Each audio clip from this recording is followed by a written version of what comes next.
proud to be together with you online.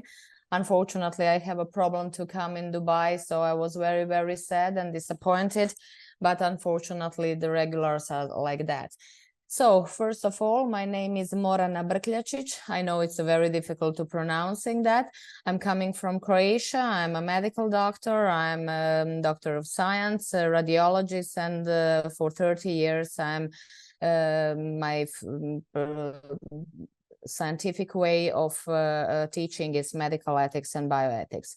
According that, I'm proud to make a presentation for you for some ideas of medical ethics and bioethics, like a ground of every scientific and medical way of life and everyday life. So according that, I will start with that. What is the ethics? Morality is choosing what is wrong, what is right. And roofs of this is in religion and philosophy. As we know, the medicine is really an art and science. The practice of medicine is an art of a science. The art comes from dealing with human beings who can be fragile and unpredictable when they are sick and need your help. The science comes from years of research and study.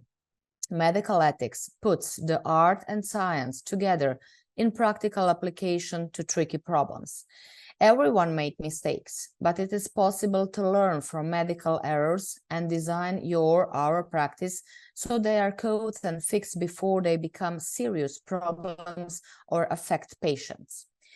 As physicians, we are follow patients through their lives, from prenatal care and dealing with the ethical issue of pregnancy, abortion, and reproductive technology, to treating children and working with parents. Everyone is a patient at some point of their life, so understanding the philosophical or ethical side of medicine can only make the process smoother, and the more medical providers understand about the ethics of their profession, the more satisfying their work lives will be. Hello, Dr. Morana. Sorry for interrupting. Could you please briefly repeat? And as I say, the religion and philosophy are the roots of medical ethics. And the medicine is really an art and science, and medical ethics put the art and science together in practical application to tricky problems. And medicine is an art of science, and as a physician, we are follow patients through their lives, from prenatal care to dealing with the ethical issue of pregnancy, abortion, and reproductive technology, and treating children and working with patients. And now that was the last slide. In philosophy, as you see, the Pilate, the Socrates, and Aristotle, who made the really root and base of medical ethics, bioethics, science, philosophy, as well as medicine together. Philosophy in the art century was dealing in physics, logic, and practical philosophy. And practical philosophy is dealing in aesthetic and ethics. Even now, we see that we are very familiar with these two points, that the aesthetic is everything what is nice in our life, and ethics is a moral value. Ethics, sometimes known as a philosophical ethics, ethical theory or moral theory and moral philosophy, is a branch of philosophy that involves systematizing, defending, and recommending concept of right and wrong conduct, often addressing disputes of moral diversity. The term comes from Greek word ethikos, which means costume or habit. Philosophical ethics investigates what is the best way for humans to live and what kinds of action are right or wrong in particular circumstances. Ethics and morality mean the same thing to many people, and they are similar. Morals are used to describe personal character, whereas ethics defines behavior in different situations. Morality refers to personal character, beliefs, and behavior. Ethics is about the reflection on morality and deciding how to act professional. An ethical person and moral person are usually one and the same. We use medical ethics to refer to those guidelines and behaviors that we accept a medical professional with moral integrity to exhibit. Medical ethics is a system of moral principles that apply values and judgments to the practice of medicine. A brief history of medical ethics. Historically, Western medical ethics duty to physicians in antique, such as the Hippocratic Oath, which is the base in our everyday working with the students when we completely medical ethics today. Christian's teaching. The first code of medical ethics, Formula Comitis Architectorum, was published in the 5th century during the reign of the Ostrogothic king Theodore the Great. In the medieval and early modern period, the field is indebted to Muslim medicine such as Ishaq Conduct of a Physician, the first book dedicated to medical ethics, and Muhammad ibn Zakari Arzari, known as Razis in the West, Jewish thinkers such as Maimonides, Roman Catholic scholastic thinkers such as Thomas Aquinas, and the case-oriented analysis of Catholic moral theology. These intellectual traditions continue in Catholic, Islam, and Jewish medical ethics. This is the Hippocratic Oath from the 2,500 years ago. And you know, you are familiar with Asclepius, Hygieia, and Panacea, and all the witnesses on the God. Of course, it was based on the belief in God, and according that they put in his oath, everything was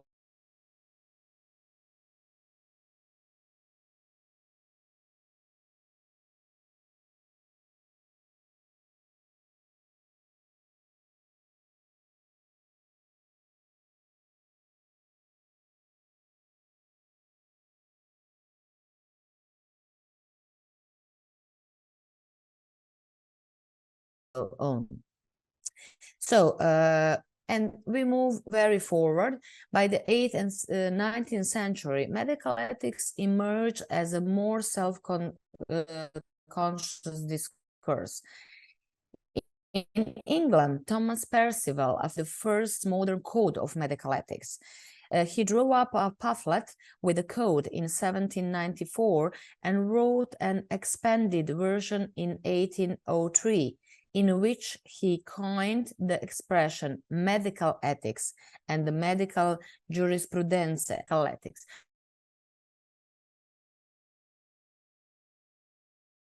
Ethics put in the medicine. The field of medical ethics is really about reflection on how to behave as a medical professionals, as well as the morality and particular medical interventions. Medical ethics are simply some key ethical principles applied to practice of medicine. These principles are the bedrock of good clinical practice, and their autonomy, non-maleficence, beneficence, and justice. Using these principles in each individual case, it can be easier to make difficult decisions with your patient as you guide them through their care. 4 principles of medical ethics. Principles state that a physician and the healthcare providers must act in the best interest of the patient. Providers are required to promote their patient health and well-being. Most doctors agree that healing is the main purpose of modern medicine. Beneficence means providers must help their patient. Non-maleficence, first, do no harm. Physician must not harm a patient through carelessness, malice, vengeance, or dislike, or even through treatments indeed to help the patient. This principle is balanced with the beneficence in that any risk of a treatment or producer to a patient must be outweighed by benefit. Some treatments always carry a risk to harm. Autonomy, the principle is focused on the patient independence or liberty. A competent adult has the right to make decisions about what happens to his body. The person must be capable or rational through and not be manipulated or corrected into any decision. An adult can refuse medical care or treatment or accept treatment when his provider suggests it. The person then lives with the consequences of their or his or her decision. Justice refers to fairness with respect to the distribution of medical resources. This principle draws upon ethics, the law, and public policy. Who should receive scarce medical resources, and how should we distribute them in order to realize the best outcomes? Making the systems as a whole more fair in one of the goals of justice. This is the Lady Justice, despite justice and equipment with three symbols: a sword symbolizing the court's coercive power, a human scale weighting competent in claims in each hand, and the blindfold indicating impartially. Let's go in medias res. When does a human being become a person? When does personhood ends? These critical questions are some of the most interesting and affecting in medical ethics and the beginning and end of life. Rights of the mother versus right of the fetus, abortion, assisted reproduction, surrogacy are the hot button issue that can be addressed with medical ethics. Pregnant women are a special subject in medical ethics. Technically, there is only one patient, but two or more lives are in the balance. Healthcare providers must weigh issues such as medication, treatments for disease, and autonomy of both patients. Sometimes what is good for the mother is not good for the fetus, and vice versa. Because their rights might sometimes compete, doctors must understand the ethical and legal challenges of the balancing act. The rights of the mother may automatically be diminished if it decided that the fetus has the same rights as a full person. Most women choose to be pregnant and consent to treatments offered them. But in some circumstances, some women won't consent to medical interventions and restrict their freedom or endanger their health during a pregnancy, even if these treatments may be in the best interest of the fetus. A few women have even refused treatments that may save their fetus life with little risk or inconvenience of themselves. Balancing treatments for a woman and fetus. Given these ethical considerations, we as healthcare providers must balance the health of the mother and fetus during a pregnancy. There are medical treatments for the mother that can harm the fetus. Treatments for a maternal cancer, diagnostic tests such as X-rays or CT scans, prescription medications such as Accutane, tetracycline, Valium, warfarin, some blood pressure medicaments, and antibiotics. These are medical treatments for the fetus that have a potential to harm to the mother. Forced cesarean section, keeping a terminally ill mother alive through medical intervention to keep the fetus alive until viability. In utero operation of the fetus. Birth control. The advent of the birth control pill changed women's lives forever. In fact, the advent of accessible and reliable birth control has changed society. Birth control has given women a more reliable way to prevent both unwanted pregnancies and dependency of the particular man because of shared biological child. There are two kinds of the birth control. One prevents fertilization, such as the pill and the barrier methods, and the other prevents implantation, such as the IUD and the morning after pill. Some providers feel that this second type of the birth control is actually abortion, because rather than preventing the egg from being fertilized, these forms of birth control prevent our fertilized eggs from implanting in the uterine lining. Parental consent isn't required to treat the minors in certain situations, such as sex education and prescribing contraceptives. In some states, minors can seek an abortion without parental permission.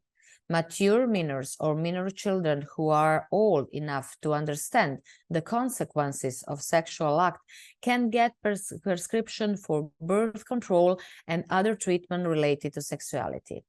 The ethical issue of autonomy and informed consent come into play here. A teenage girl, an adult woman, should receive all of the information necessary to make the best decision about her health. When counseling a patient about birth control, you should tell her how to use the method and if there are any special precautions, how reliable the method is, any risk of the method, including risk, side effects, or other health concerns, including the circumstances under which it should not be used, any health risk involved in the method, and what to do if the birth control method fails. Religion, ethics, and birth control. Religion, ethics, and ethics played a large part in the lives of many people. Religious ethics can play a large part in birth control. For example, Catholic Church. Formally, the Catholic Church opposes all forms of artificial birth control because they believe that human beings should not oppose or thwart the natural God-given end of human sexuality, which is the procreation of children. The Catholics support birth control through the abstinence and natural family planning, or the rhythm method, which follows the natural pattern of fertility in the woman and avoid pregnancy. Hindu scholars do not ban birth control. They do believe that there is a duty for adults to have children at a certain stage of life. Islam. The Islam faith does not oppose birth control, except the state that is a marriage birth control should be used with the full knowledge and consent of both parties. The Islam opposes permanent sterility. Judaism. Jewish have several views of the birth control, depending on their branch. Orthodox Jews approve the birth control when a couple already has some children. Conservative Jews allow birth control more situation, and Reform Judaism let its followers use their own judgment. Protestantism.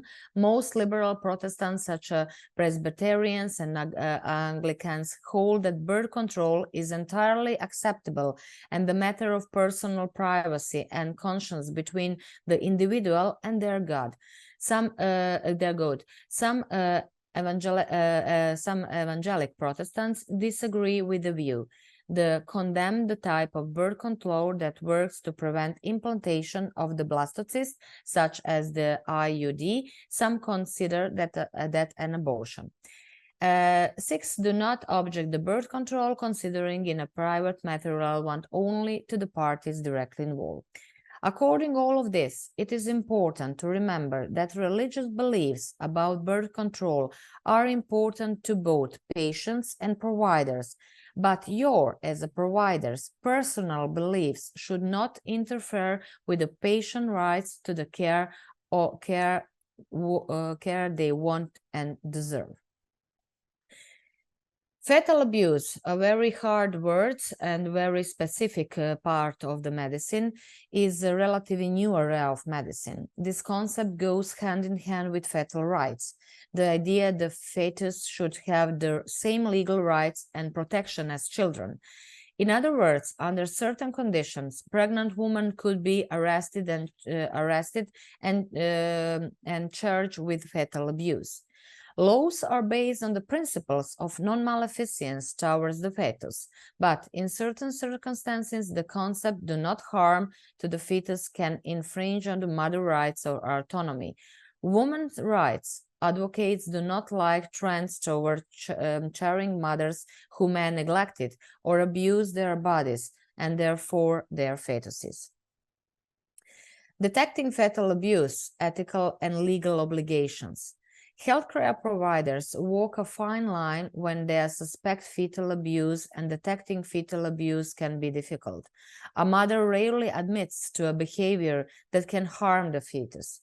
Some clues to look for when seeing a pregnant patient: poor fetal growth on abdomen measurement or ultrasound, poor weight gain of the mother, fetal tachycardia suggesting stimulate use, history of signs of maternal alcohol or drug abuse, history of signs of anorexia or bulimia, worsening depression or apathy toward the pregnancy, history of signs of domestic abuse.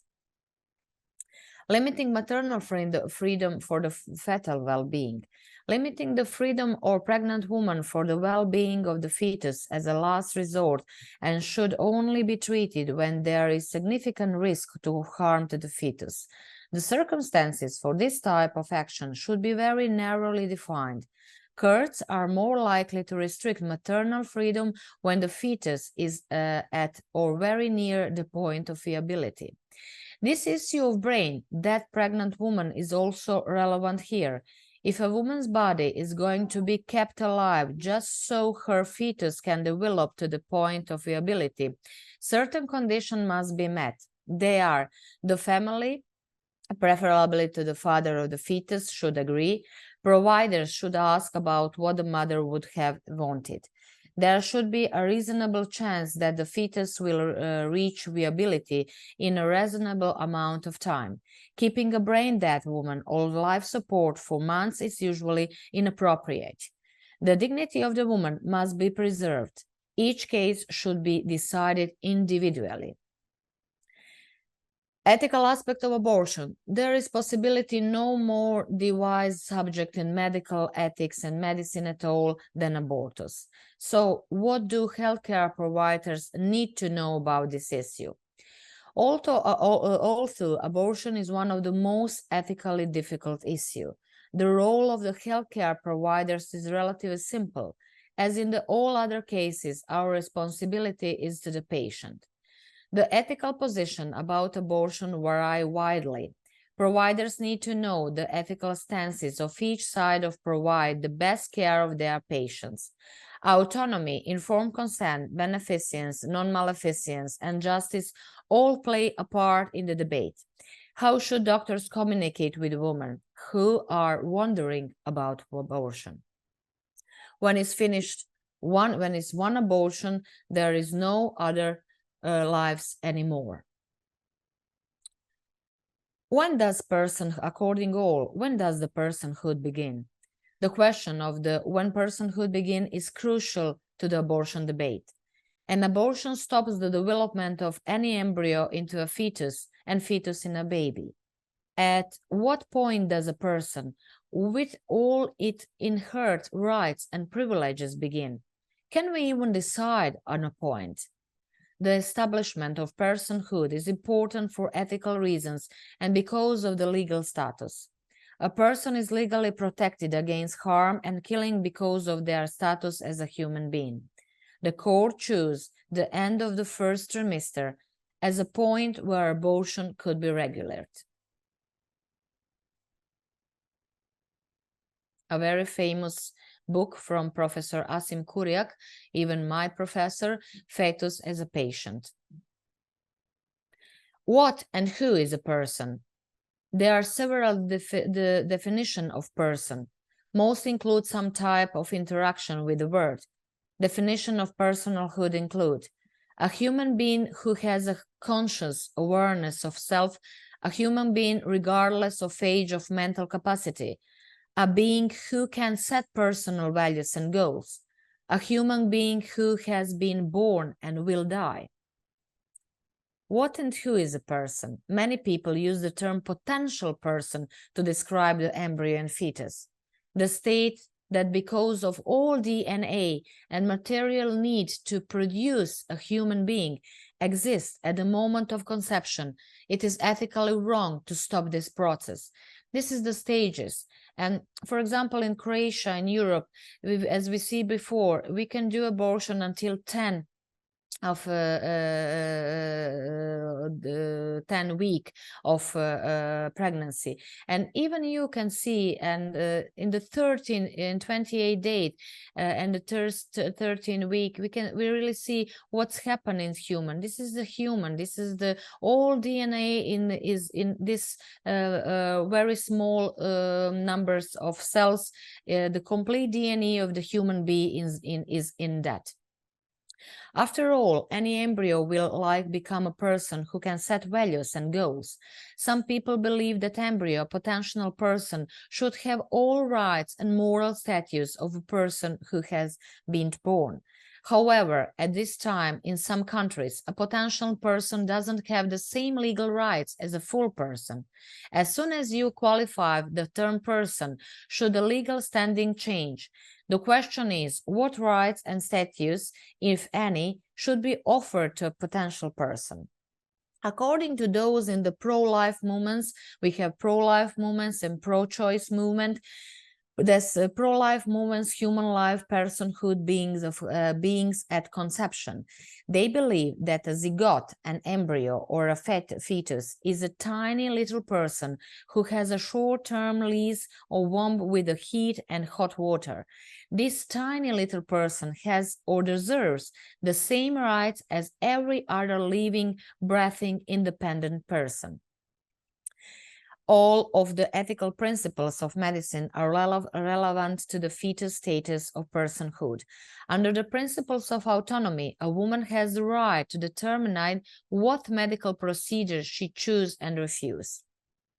But does the embryo or fetus also have the right to autonomy?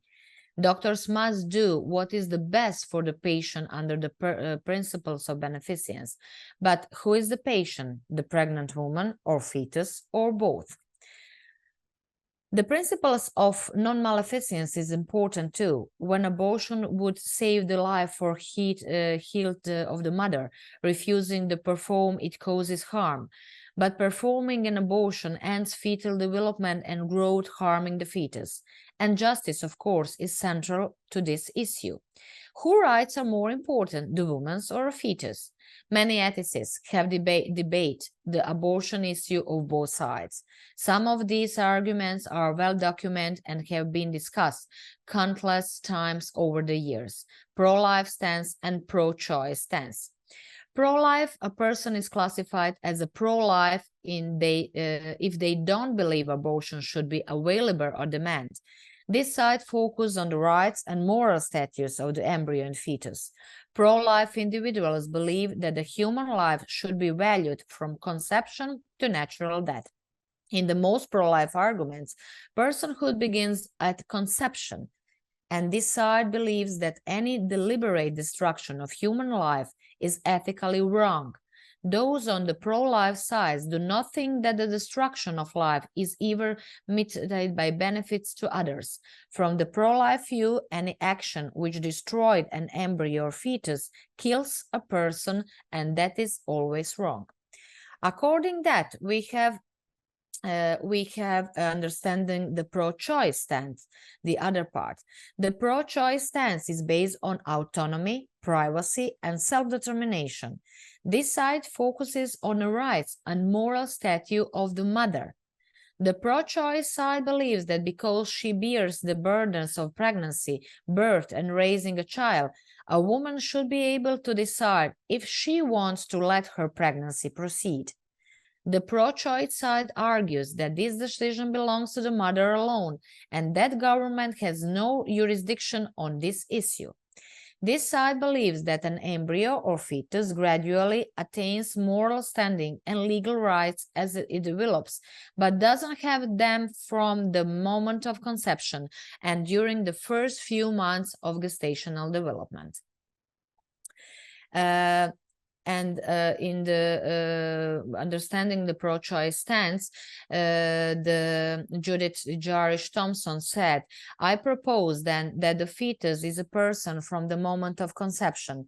Now the ethical dilemma is this: if both mother and uterine child are both human and both have rights to life, can abortion be ethically permitted where the woman does not want to continue her pregnancy? Always the medical ethics question. In ethics, there are two kinds of rights, positive and negative. Positive rights are the right to some kind of benefit, such as the right to life. Negative rights in the right to be left alone or not to be forced to do something, such as the right to refuse medical treatment. The pro-choice side argues that a woman's right to be left alone to make her own decision about her own life, a negative right, outweighs the pro-life side's right for force their options on opinion on her life, a positive right, and the woman's right to not be burdened with pregnancy, a negative right, outweigh the embryo or fetus right to the life, a positive right. So the ethics, some have a really hot button to find out the really medical ethics and right side. It's not sometimes, it sometimes can be very hard. I will just step to a few words about EFF fertilization. You are very familiar with that.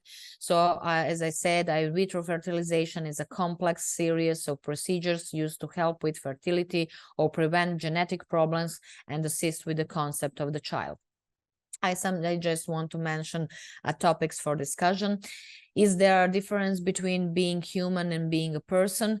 Are there ethical problems with the use of in vitro fertilization? Embryos that are not transferred to a woman's uterus ultimately may be used for research purpose or destroyed? Should an infertile couple be allowed to take the risk of harming their offsprings if it's known whether a serious harm is involved or it is known that a serious harm is involved? Are there ways of possibility wronging the community by the use of in vitro fertilization other than financially? Does the physician have an ethical, if not a legal obligation, to provide in vitro fertilization to infertile couples? And the last topic about very popular in the last 2 decades, the surrogate mother, a woman who becomes pregnant by artificial insemination or by implantation of fertilized eggs created by in vitro fertilization for the purpose of carrying the fetus to term for another person or persons. Surrogacy, the surrogate mother maternity comes with a number of ethical problems. It is reported that this practice may induce such risk that the natural reproduction would be withdrawn and that the female body would become and sold as a reproductive box. The natural proceeds would be medicalized and some risk associated with the pregnancy and delivery would be experienced. For such reason, there is need to discuss the potential losses and benefits of a surrogate maternity. Positive aspects. Surrogacy can have many positive aspects depending on the circumstances and perspective of the individuals who choose this option, such as opportunity for parenthood.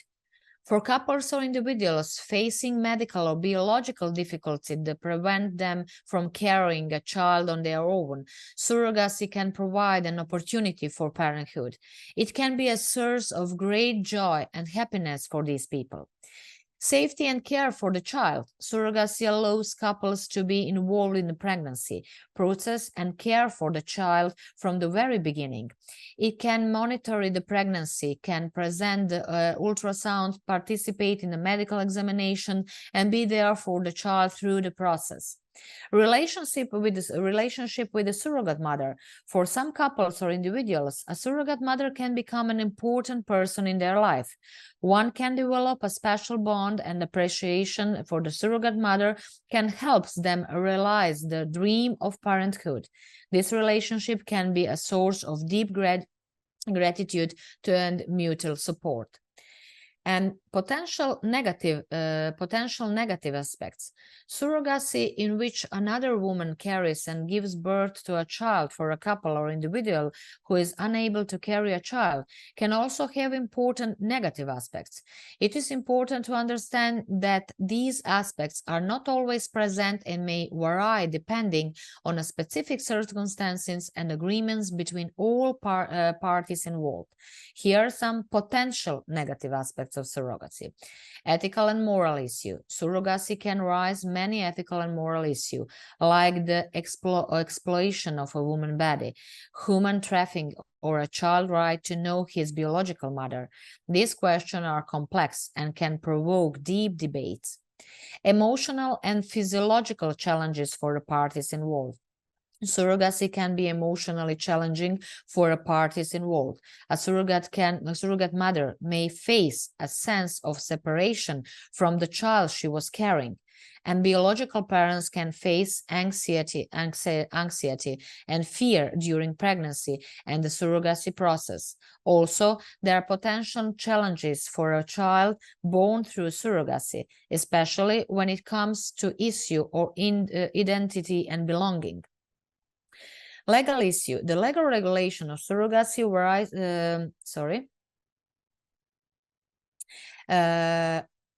legal issue. The legal regulation of surrogacy varies from country to country and can sometimes be complex. Inconsistency of laws or legal uncertainty can create problems and complications for all parties involved, including recognition of the legal status of the surrogate mother and biological parents and the rights of the child.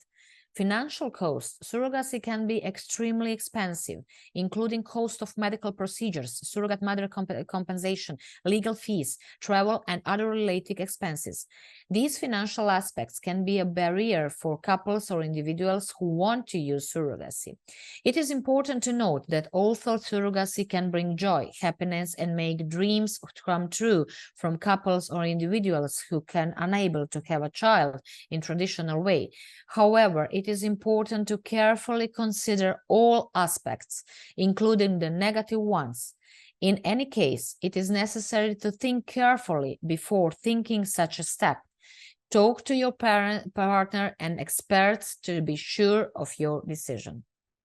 And some ethical and medical questions which are every day going with my students to talk about, to make a debate and to really make a clinical ethics consultation about that.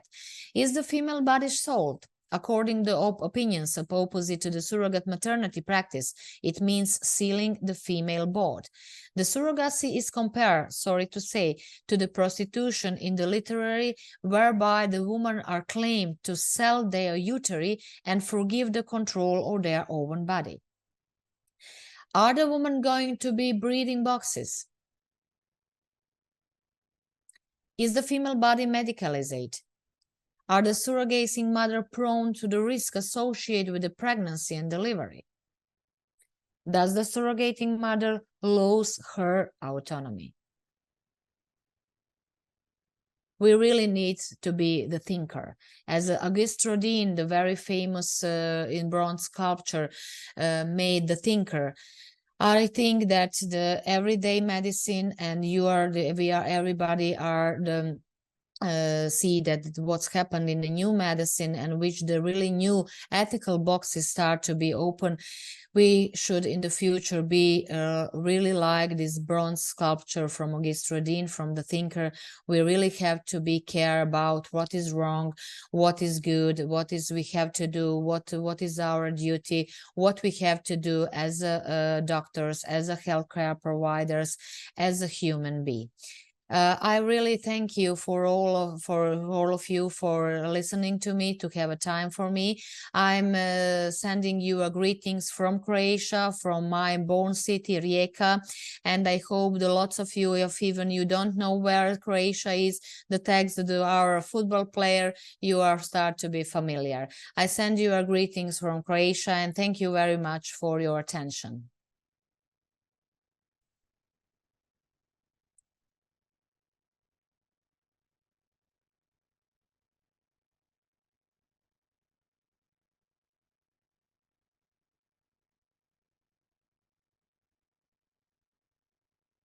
Hello. Hello. Hello, Doc. Hello. Are you hearing me? Yes. Yes, I we like hear your you. presentation. It's very, very rich presentation about ethics in maternity health. Thank you. Especially for the ethics in abortion in surrogate wombs. It's very, I don't know how to say that, but it's difficult and specific issue in women and maternal health. Yes, Yes, because I like it is your presentation. Thank you very much. It's really hard. It's really hard to be clever. Yes. It's really hard. Yes. Yeah, I don't know how many months that you collect all of these papers to make this presentation for us. Yeah, I'm teaching medical time. ethics. Thank you. I'm teaching medical ethics for many years, and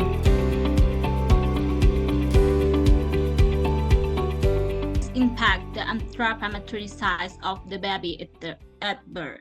So this will be, in fact, an abnormal anthropometric measure is considered a sign of fetal failure to achieve optimal growth.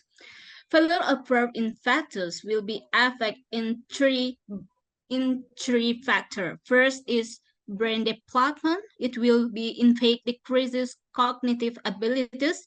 And the second will affect in the growth. It will be impacts to low birth rate and stunting. And the third will be effect in metabolic programming, and it will be in fact to non-communicable disease, example hypertension, diabetes mellitus, third coronary heart disease, etc. And three effect of this failure of birth in fetus will be impact to the quality of Indonesian human researches in the future. Density of malnutrition. 9.7% of pregnant women will women with underweight body mass index, and 90.4% of pregnant women with overweight BMI, and the last is 11.3% of pregnant women with over BMI. Maternal weight change during this gestation period is not monitored. This is evident by the unfilled graph of weight gain in the maternal child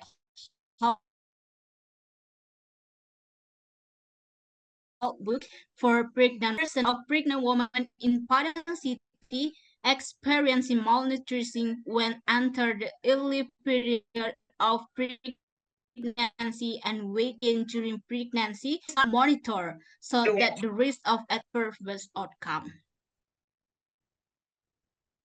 The purpose is to know the relationship between body mass index with newborn weight, body length, hand circumference, and newborn abdominal circumference. And this research purpose to know the relationship between maternal weight gain to newborn body length, head circumference, and newborn abdominal circumference. The methodology of this research is survey analytic with design cross-sectional study, location in Padang City. The population in this research, all the third trimester pregnant women were at the study site. The sample in this research is third trimester pregnant women who meet the inclusion criteria. The sample criteria in this research is they include the parity 3, gestational age more than 67 weeks, and no history of anemia, hypertension, diabetes mellitus, gestational diabetes, smokers, and alcohol consumption, and life normal. The exclusion criteria is mother with the commentation in the maternal child health book is incomplete, including there is no document of the mother weight, age under 12-week gestation, and the first day of her last period is unknown, and laboratory test results are missing, and baby born prematurely or gestational age under 67 weeks. So is 97 people. And analytics univariate research data use the frequency, mean, and median distribution. And for the bivariate analysis, we use the ANOVA test and cross-coalesce test. So this is the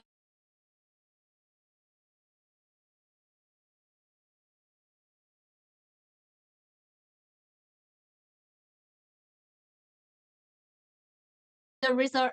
This is the stack contain and between max and maternal weight gain with newborn birth leg, head circumference, and abdomen. In this research, we find the BMI of pregnant women in the first trimester to the newborn weight. There is a significantly result. The value of P is 0.023. Low nutrition reserves is mean to development of inhibit blastocyst cell. Decrease in the the number and surface area of arterio-interiorly villi with reduction of spiral artery formation, it will impart trophoblastic function. So placental development and reduced nutrition transfer capacity. Low nutrition supply circulating concentration of IGF-1, leptin, and insulin. So it will be make the endocrine function and nutrient transfer is decreased. And it would be, in fact, to fetal growth decrease, sorry. So, excess maternal nutrition, placental modification will be decrease apodictin and increase the circulating concentration of IGF-1, leptin, and insulin. So it will make the endocrine function and nutrient transport will be increased and fetal growth will be increased. And the second variable is to know the relationship between BMI pregnancy woman in the first trimester with the newborn birth length. There is no significantly result. The p-value is 0.408. There is no relationship between variable because bone growth is influenced by several factors. First is genes, and the second is maternal weight gain during pregnancy. Gestational weight gain, 100 grams per week, will be increase the late birth of the babies.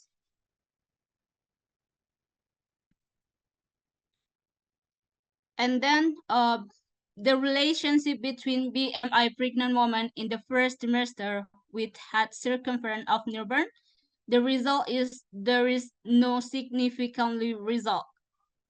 The p-value is 0.622. There is no relationship between the variable because first, insufficient consumption of substance needed for breast growth. The second is inhibition of uteroplacental nutrition supply. And the third is maternal gestational weight gain. Gestational weight gains 100 grams in weeks will be decrease the 19% low risk of small head circumference at birth. The third is the relationship between body mass index pregnant woman in the first trimester with the newborn abdominal circumference. The result is there is no significantly result. The p-value is 0.387. There is no relationship between the variable because first, uteroplacental insufficiency in the late period of pregnancy and less protein consumption.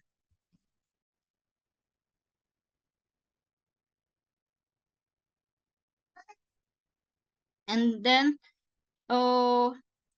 the relationship between body mass in a pregnant woman in the first trimester with the newborn abdominal circumference. There is no relationship between variable because uteroplacental insufficiency in the late period of pregnancy and the less protein of consumption.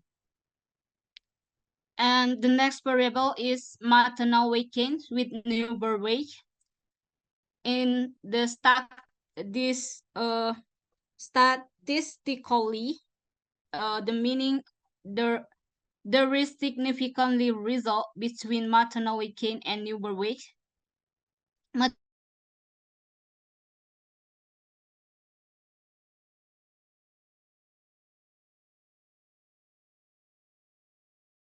Maternal weight gain increase in maternal body during pregnancy will make the fetal needs all fulfilled, and it will make risk of small baby gestational age decrease. Low maternal weight will make insufficiency uteroplacenta, will make the inhibit fetal growth, and it will increase small gestation age.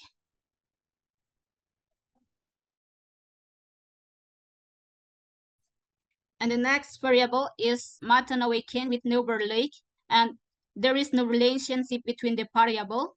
That's caused statistically meaningless, but professionally there is a difference of less versus fit. There is 37, and the next factor is genetic factor. And the next is the relationship between maternal weight gain with the newborn head circumference. The result is there is no relationship between variable. That's caused first lack of macro intake and micronutrients supporting brain growth, and then gestational weight gain rate is not monitored. It make nutritional deficiencies. So at the gestational under 24 weeks, the number of brain cells is reduced. But when the gestational weight gain decrease in the more than 24 weeks of age gestational, nerve cells the half form will be tired. And then the relationship between maternal weight gain with newborn abdominal. There is no relationship between the variable. Statistically meaningless. Professionally, there are different greater maternal weight gain. The newborn abdominal circumference will be even bigger, 32 versus 33 and versus 34. So the conclusion of this research is, first, there is a statistically significant relationship between body mass index and maternal weight gain and newborn weight. And there was no significant association between body mass index and maternal weight gain with newborn body length, head circumference, and abdominal circumference. And we believe that monitoring maternal weight gain during pregnancy and correcting it immediately if it fits the weight gain curve of pregnant women in the maternal child health books can prevent the occurrence of fetal growth inhibition and low-weight babies. The study was only limited to maternal nutrition status factor. Other factors such as placental factor that play a role in transfer of uteroplacental nutrition were not studied. In addition, this research does not assess of height of the parent of the newborn study, so the maximum potential for fetal growth is unknown. The solution for the future researchers is researchers are expected to examine all aspects that can affect fetal growth, especially placental factor that play an important role in regulating uteroplacental nutrient transfer. For the midwife, it is expected that midwife can measure the mother weight and fill in the weight gain chart of pregnant woman in the maternal child health book every time the mother makes an ENC visit, antenatal care visit, so the correction of maternal weight gain that is not according to standard can be done immediately. For the health offers, program evaluation need to be improved, especially about the utilization of maternal child health books, so that health workers in the field not only focus on the 10T of antenatal care standard, but are expected to make maximum use of maternal child health books. For the stakeholders are expected to increase promotional effort on the importance of measuring BMI of pregnant women and monitoring maternal weight gain during pregnancy through various media, both print and electronic, such as billboard, newspaper, Facebook, Instagram, YouTube, TikTok, etc., so that mothers are often exposed to information about the important role of maternal nutrition status in influencing the growth, development, and intelligence of the childbirth. Okay, that's the presentation of me. Thank you very much. Okay. Thank you, Ms. Adila. There is any question for this wonderful presentation, actually? So we can move to the other topic. So I will present now Aisha Muhammad Asweg from Najran University, Saudi Arabia, to present professional behavior and role modeling in nursing education. Ms. Aisha, do you hear me? Yes, I hear you, but I can't share the presentation. Okay, we'll give you host now.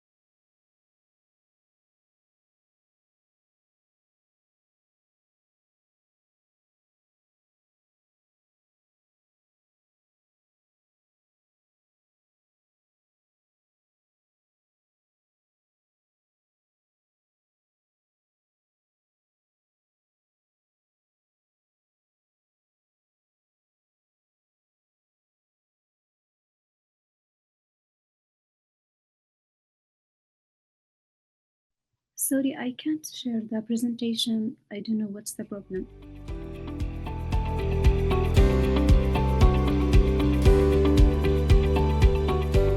Mother-bath intervals, bath orders, mother educations, and similarly child weight, that means number of child delivers during the time periods. So those factors basically affected by infant mortality or neonatal mortality is not only factored by infant, most of the factor related to neonatal mortality, mothers, sorry. So that means this is the bidirectional relationship between the child mortality and also the relationship between socioeconomic and biodemographic variables. Similarly, it is also found the healthcare facility like public hospital, public and private hospital, accessibility of bed, availability, and communication purpose one of the important issue. Similarly, also delivery cares like vaginal birth delivery and also vaginal birth delivery, one of the important issues. Most of the mother have died during their birth delivery, particularly more C-section delivery is a more common issue. Similarly, according to WHO, also keep the important notes, that is the C-section delivery should lie 5 to 15%. So this value basically has no negative impact, either mothers and also the child. But when the rate is above the 15%, the both mother and child are vulnerable and basically lower safety to risks. Both have died. So that's why maternal mortality is particularly in country India, EAG states, particularly northeastern state, Assam, Meghalaya, Manipur, have increasing day after day because of the lack of facility and the irresponsibility of the doctors and nurses. Another important study also suggested that C-section birth may be directly or indirectly linked with the negative cognitive health of a child, because cognitive growth child is the most important. According to SDG goal also suggested, reduce the inequality, provide the better education, and also increase the health facility, but still it is very fluctuated in our country. So indirect link like asthma, one of the important issue, type 1 diabetes, particularly mothers during their pregnancy, Algeria, and also obesity, also risk factor because of the their lifestyle behaviors, maybe take their junk food, red fish, red muttons during their pregnancy, not take care properly, and also mother have not take the antenatal care, postnatal care. So this is the important issue, and also the poor learning and academic purpose also important issue among the child. So child after the engage the schooling, they have also difficulty about their understanding problems. While in direct association may occur for infant gut microbiota. So this is the one important issue due to the neonatal mortality in the country.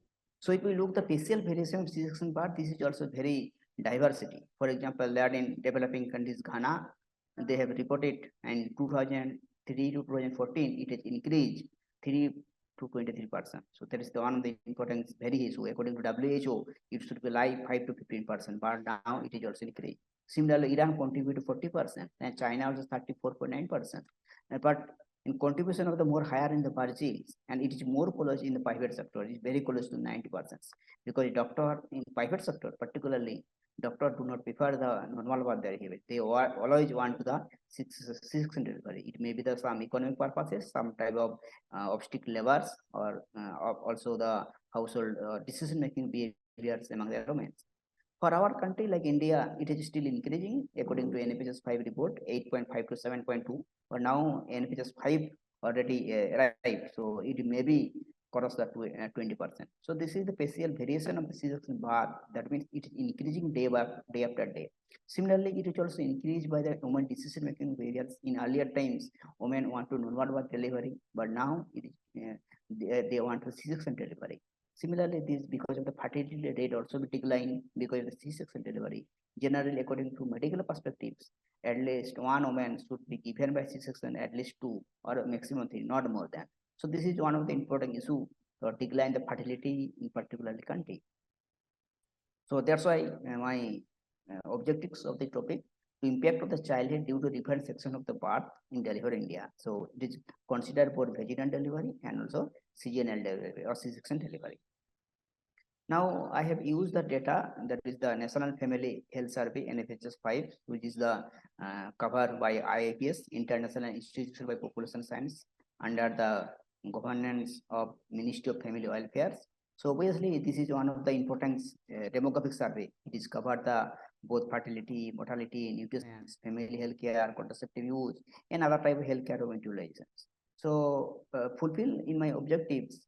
So the study totally cover 2,59,627 samples we have used for the survey, and mother age group particularly considered 15 to 49 age group. So this is basically reproductive age group of mothers.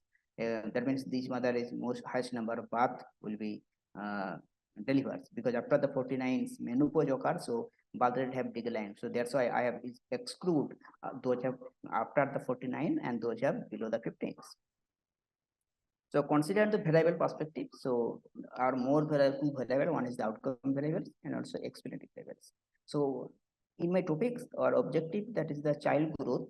So it include both child health indicator. First one is the infant mortality, that is considered the date of the babies within 28 days of life. So this is a because of very crucial issue, because after the birth delivery, most of the baby dies after 28 days. So this is the most vulnerable, in particularly public health hospitals or sometimes on the path of delivery home.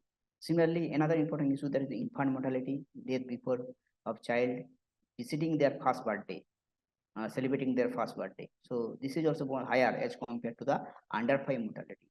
Considering for the child in under nutrition, I have taken the 3 variables according to WHO definitions. One is the stunting, that for height for the age. That means child have increased their height age, but the height simultaneously not increasing.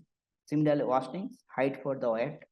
That means both have not simultaneously increasing. And another important crucial issue, both developing countries and also the developed country, that is the underweight.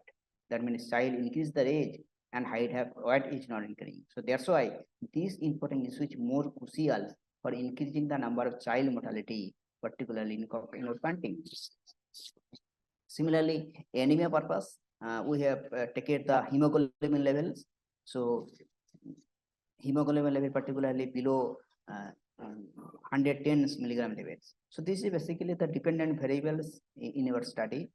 But in explanatory variables, I have also take the mother age at birth, particularly 15 to 49. Similarly, birth intervals. Just a minute.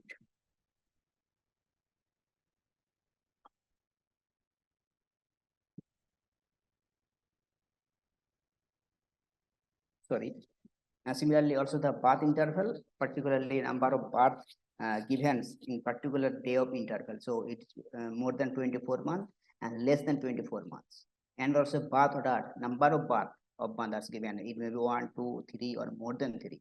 And also the household oil, particularly NFHS National Family Health Survey, give the very good indicators of household characteristics in the household. So it is categorized by 5 according to principal component analysis by different indicators, their televisions, their radio, and other type of factors. So Based on this component analysis, the data have identified the 5 variables. One is the 5 category. One is poorest, poorer, middle, richer, and richest. Considering next explanatory variable, that is the breastfeeding practices. This is one of the important issue. Those mother cover the 6 months of breastfeeding, that is called exclusive breastfeeding. So this is one of the growth of the child.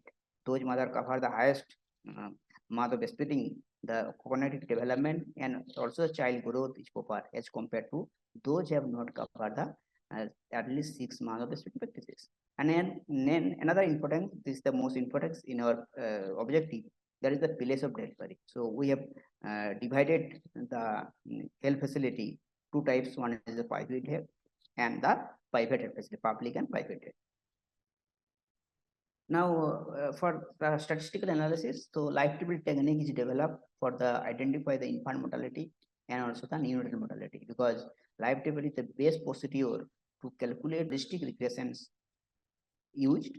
For this process, we have used the odd ratio, number of child death in particular place of delivery with a 95% confidence interval. So apart from this, we have also used for the frequency, percentage, cost evaluation. So this is the particularly descriptive statistics we have used.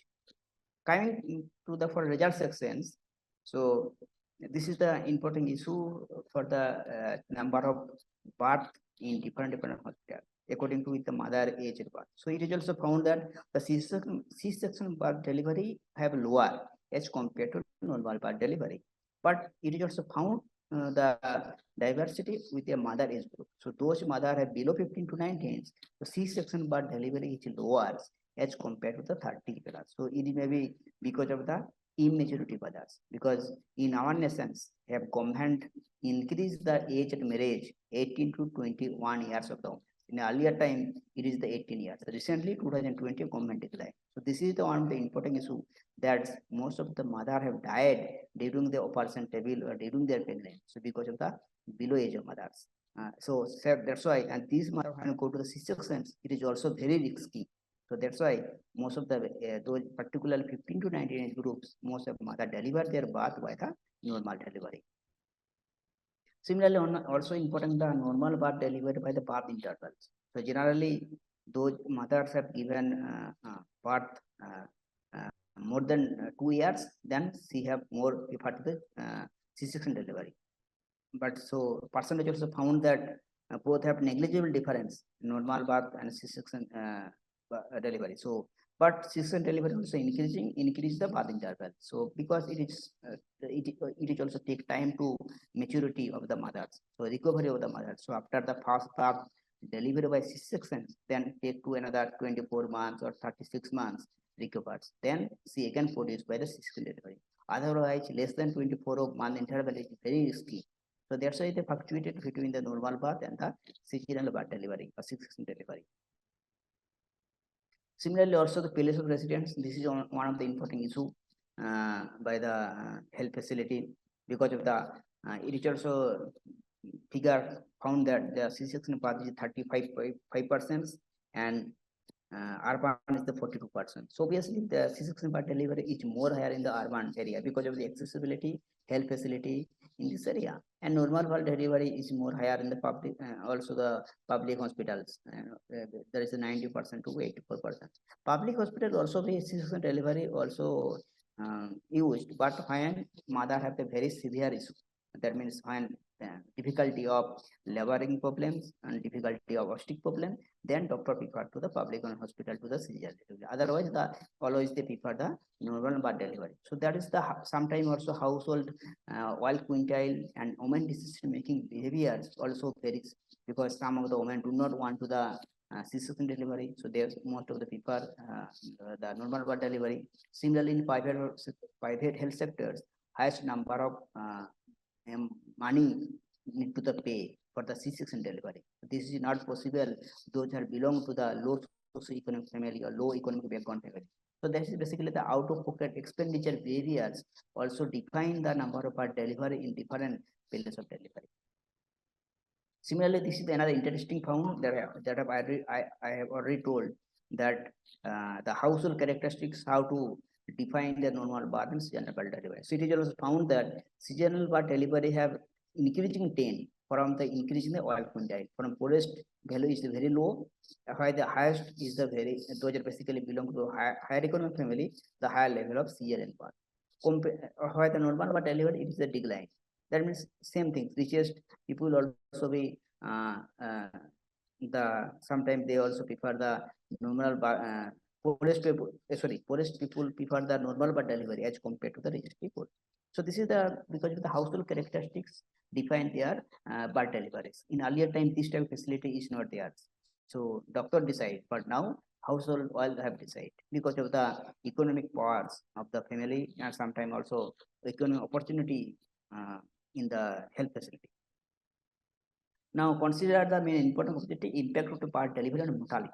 So this also found that the highest number of child death due to the cesarean birth as compared to the normal birth. But it is also happened at the age of the mothers.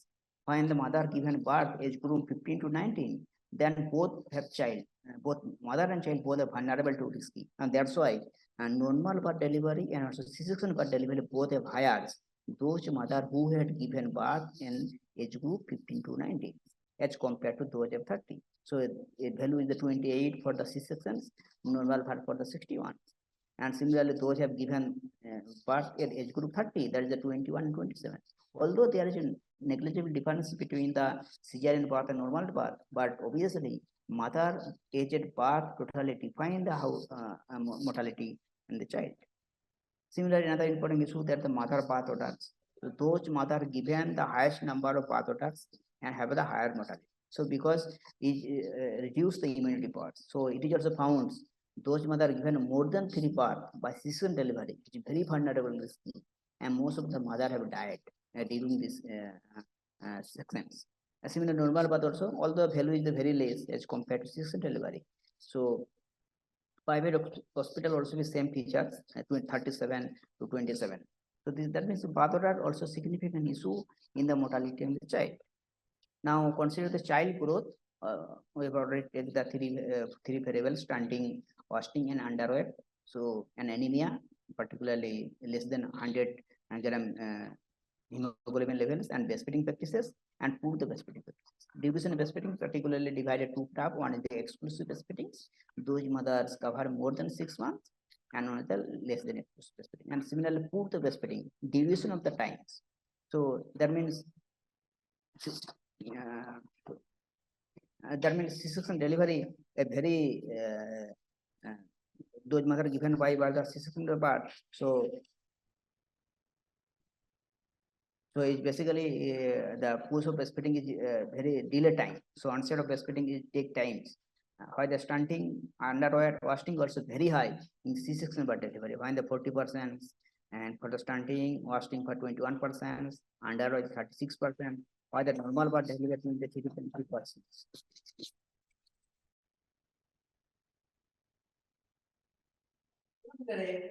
Go outside.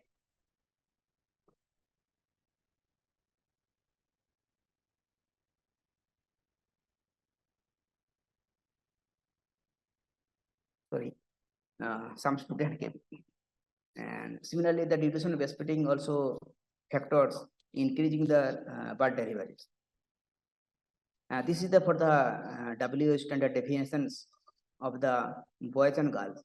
So that is basically those of mother given by C-section delivery is the survive of the both and culture is very less. Similarly, same impact also found in the stunting and underweight, and also simultaneously increase in the mortality. That means growth of the child totally determines of the survival of the child. So those child have the less growth, like stunting, underweight, and wasting. Their survival probability is very less as compared to those of the proper growth. And coming to the image wise, so it is also clearly found that the stunting, wasting, underweight, and anemia, 4 kind of variables is more higher in the C-section birth delivery as compared to the normal birth delivery. So this is the important issue, and there is a very differences between these variables. And coming to the odd ratio, that the multiple logistic expressions also defines the neonatal mortality and also infant mortality with the birth delivery. So far, it is just found the difference in public and private hospitals, 0.24 times is the lower risk, and 0.25 times higher risk in private hospitals. So because this is basically the capability of doctors, their performance, so it is also vary in public hospital and private hospital. Similarly, those mother given the 20 to 24 age groups, the 0.8 time have lower risks of C-section part as compared to those mothers given the 15 to 19 age group. So risks declines after the age groups. That means C-sections is the higher chances of baby dies. So this is the issue. Similarly, factor also happen by the rural area, because rural area accessibility is not there, medical facility is not good. So that's why value or risks of the child mortality have increasing. Similarly, also the performance of the doctors is varies within so 0.099 times is close to the ones. It's higher in the within that. So this is basically some type of unmedical doctors or untrained medical specialists also working in public hospital. So that's why it is increasing. Now the question is comes, which is the better, normal birth or cesarean birth? So this is the important issue. For this perspective, we will look the process wise the normal birth versus cesarean birth. So normal birth basically first vaginal microbiopsy. This is basically lead to the lactobilious, then go to normal introductions, got the microbiota. So this is the process. So this is basically the normal immune systems, it is increasing, and sometimes also found different type of skin infections, then proper immune system delivers. But when you go to the cesarean birth, so first it is skin the flora, cut the flora, then stetofollicles, then abnormal microbial introductions. Then after that, it is facing the different of problem. It may be the asthma, maybe the celiac disease, maybe the allergic disease. Right? But now question is that which is the benefit and what is the risk of the normal birth delivery? Right? See, with the risk perspective, first one the shorter hospital stay. Obviously, those mother give in birth in normal, so they have admitted in hospital at least 2 or 3 days. After that, they have released. So that means the shorter hospital stay, one of the important benefit for the birth delivery, quick recovery. So there is no any harms for the mothers. They have recovered very fast. About the risks, there is no infection, so there is no card the microbiota in the normal birth delivery. So there's both survivals, child and mother have highers. And quick renew within the baby starting their breastfeeding practice is very fast. That means after producing the birth within the 6 or 8 hours, start their breastfeeding practices. Less breathing issue, child have not facing any type of difficulty like asthma or breathing problem. So this is the benefit for the issue, and cost is very less. Obviously, the normal birth delivery cost is very low. So this is the one of the important crucial issue in out-of-pocket expenditures in our country. But still, sometimes also risks also with there. For example, injury to pelvic muscle and bowel infection. Sometimes also kidney expansion also with there. So this is basically minor risks. Simply pain the perineum is basically abnormal pains in vagina and anus. So this is the crucial issue among mothers. Chances of the post-scalp fracture in collarbone is particularly in mothers. In mother basically vaginal delivery is carried on. There the major chances of injury, including the fractures, collarbones, happened during the delivery. Similarly, in consent the cesarean birth delivery, what is the benefit and what is the risk? So its benefit is the more convenient options. Obviously, those mothers have difficulty at their obstetrics, they have preferred the cesarean birth. About the long painful labors, sometimes mother have do not patience to upset the labor. So that's why they want to do the cesarean birth, because normal birth are very dangerous painful labors. Similarly, can be life-saving in emergency. Obviously, according to WHO, when the value is the 5 to 15%, both mother and child have saved. So there is no any type of negative health. Similar to avoid the passing of the infection, of sometimes infection is lower. But when you consider the risks is more higher. First one is the long hospital stay, not possible to release within 2 or 3 days, at least 7 days they have admitted in the hospitals. More physical complaints, sometimes also physical barrier, distance, communications also create the barriers. Risks of blood loss during the birth delivery, sometimes mothers have different problem like abnormal menstruation problems, sometimes thyroid problem, they have risks of the blood loss. So that means need to the donate the blood. Damage of the bowels of bladder, it is also affected. If the birth delivered by the untrained medical facility, they have not proper take care. So this is also affected by the damage of the bladders. Similarly, also less chances of early breastfeeding, obviously, because those mothers given the birth cesarean delivery after the 48 hours, they start the breastfeeding practice. That means after the birth delivery, child has safety within the eyes homes. So that is particularly they have take in the 24 hours or maybe 48 hours. And also another important issue, the chances of mortality, both of higher mother and the newborn baby. So this is the benefit and risks both delivery, either cesarean and the normal birth delivery. So for this finding, what is the discussions? So it is also found that the birth delivery in different sections are varied across the various socioeconomic purposes, biodemographic, and also in the country.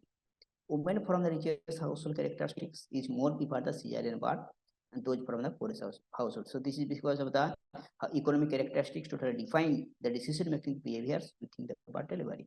And study also revealed that stunting, wasting, underweight also very high in C-section birth as compared to the normal birth. And our results also show the prevalence of children anemia also higher among those born in C-section as compared to normal birth. But according another important study also mentions in the delay onset of lactation was significantly higher in the C-section birth as compared to normal birth delivery. For the above topics, what is the conclusion? The conclusion found that the number of birth delivery C-section was lower than normal birth delivery. So obviously, people generally do not want to the C-section birth delivery, either public or private. Public is more common because sometimes they are economic opportunity, they have profit, so that's why they prefer C-section. But public hospitals, they have not do. So private hospital is more preferred for the C-section birth. Generally, public hospital doctor are more prefer normal birth if not difficulty not arise, some type of obstetric problem or any type of thyroid problem or hemorrhage effect. So that's the various or abnormal labor pains. And household health education is also major attributed to the female autonomy and develop the greater confidence level of decision making power of their health. So this is the variations, the place of delivery within the birth sectors. And also another important study also suggested that the C-section birth improved the maternal neonatal infant survivals about 9 to 16%. But the different socioeconomic factor could be varied association between C-section birth and the normal birth. That means it may be the mother age, it may be the financial crisis, it may be the untrained medical facilities, they also vary. And untrained medical staff without experience, inequality skill performing, C-section delivery is more risky and dying chances is more higher as compared to the normal birth delivery, both mother and also child. But so it is also influenced the decline, the overall growth of the child due to the C-section birth delivery, and odds of suffering is more higher or facing the different problem like respiratory distress, metabolic problems, immune disease in C-section birth delivery. Another important negative effect with the initiate of breastfeeding practices. The initiate of breastfeeding practices after the 1 hour, which is significantly associated with child stunting. That means if we look the undernutrition or malnutrition variable, stunting, fasting, underweight, so breastfeeding practice is the more issue. So if the child is not take their breastfeeding practice within 6 months or not cover the exclusive breastfeeding, then these variables or this undernutrition have been increasing, and also in chances of the baby dies within the 5-year periods. But still, our study of some limitations also there. For example, that the study deal with the national represented with large sample size, correlate a normal C-section in public. This is basically the strength in our study, particularly in NFHS provide the big survey. It is covered the districts wise and also the state wise, like so that's why it is covered the more reliable. But still also limitations. First of all, lack of information relating to clinical indicators. The study is not cover the distinction between the elective and emergency C-sections, because this is also very which is the emergency and which is the electives. And secondly, women decision making power have not taken, particularly delivery practices, female autonomy, which is the most influence of the birth delivery. And third one, study did not cover the accessibility of primary health center. Example that the primary health center, sub-center, community centers, what type of facility, or number of beds, number of doctors, like number of antenatal, postnatal kind of facility have not covered. But still, then what is the policy recommendations in your study? First one, for the issue, you need to improve the reproductive and child health care services, both public and private hospitals. But this is the crucial issue according to SDG goals. Sustainable Development Goals also suggest both mother and child should be safety. Second, need to the quality of obstetric services, especially C-section delivery. But those hospitals have developed in rural area, the all facilities not available. It may be doctors, it may be sometimes nurse, sometimes of important instrument. So this is also clear the barriers among the mothers. So, and also need to improve the quality of services, particularly vaginal delivery, both public and private hospital. So this is the important issue. So this is my presentation. So any questions or any doubt you can ask, and thank you for listening to my presentations. Thank you very much, Mr. Ojwal. It's very excellent presentation, actually. We are very interested to listen to you today. If there's any question, you can ask Mr. Ojwal. If you don't have any question, so we can move to the other topic. So let's welcoming to Miss Aisha Abdulrahman Al-Mufarfish from Saudi Arabia, Masarat Training Center, to present the topic about the sleep disturbance and self-care strategies among women in reproductive age in Al-Ahsa. Mr. Aisha, do you hear me? Hello. Yes. Is my voice heard clearly? Hello? We can hear you, Mr. Aisha, Dr. Aisha. Dr. Aisha. Okay, okay. I just want to make slide, share the slide. You cannot see the whole slide? Slide is clear.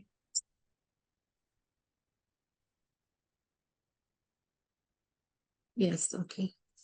Yes, you can start.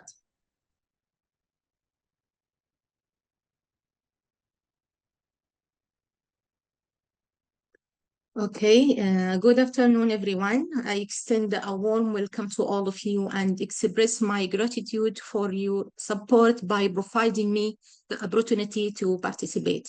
Your presence and contributions make this conference possible and enhance its value. I hope you have a fruitful and enjoyable experience throughout the event. Thank you for you all. My name is Dr. Aisha Al-Mufarfish. I have a doctoral degree from NCBH University, USA, and specialize in healthcare academic leadership. Currently, I am the General Director of Masarat Training Center in Al-Hassa, Saudi Arabia. I'm going to present a paper with title of Sleep.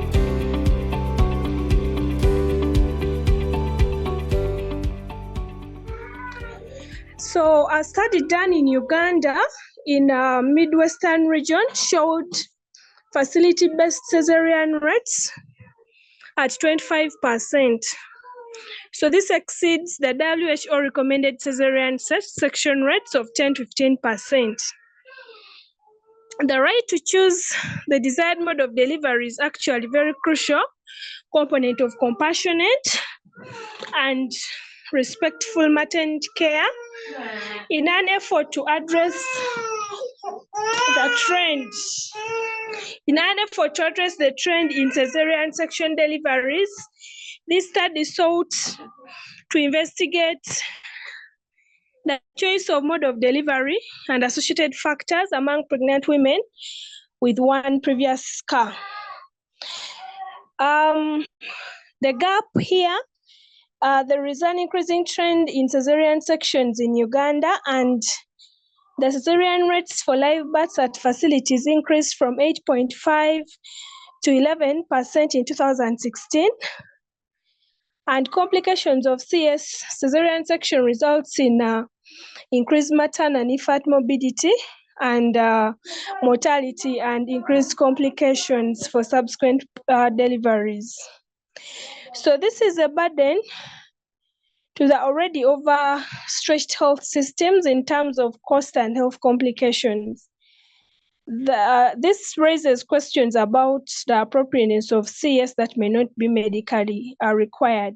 So evidence suggests that a trial of labor after cesarean is a reasonable choice for women, as the success rates are around 80%. So this study sought to look at the factors that are associated with the choice of mode of delivery and which choice the mothers prefer. The aims of the study, one was to assess the choice of mode of delivery, that is the general objective. The specific objective was to determine the choice of mode of delivery of pregnant women, and the second objective was to look at the factors that are associated. The study design, this was a cross-sectional descriptive and analytical study. It was done in a national referral hospital in Kampala called Kawempe National Referral, and this is a specialized obstetric and it provides specialized obstetric and gynecological services. And then another hospital was China Uganda Friendly Hospital, which is also a general hospital that also receives cases around Kampala, which is the capital city. We chose these facilities because they are high volume facilities, location in the capital city, and they also register high cesarean section rates. So we recruited a sample size of 169 mothers, and we used the proportionate sampling strategy of 2:1, whereby we looked at because Kawempe National Referral Hospital is a referral hospital that receives a lot of mothers in comparison to China Uganda Friendly Hospital. So we recruited 112 mothers and 50 mothers from Kawempe and Naguru consecutively.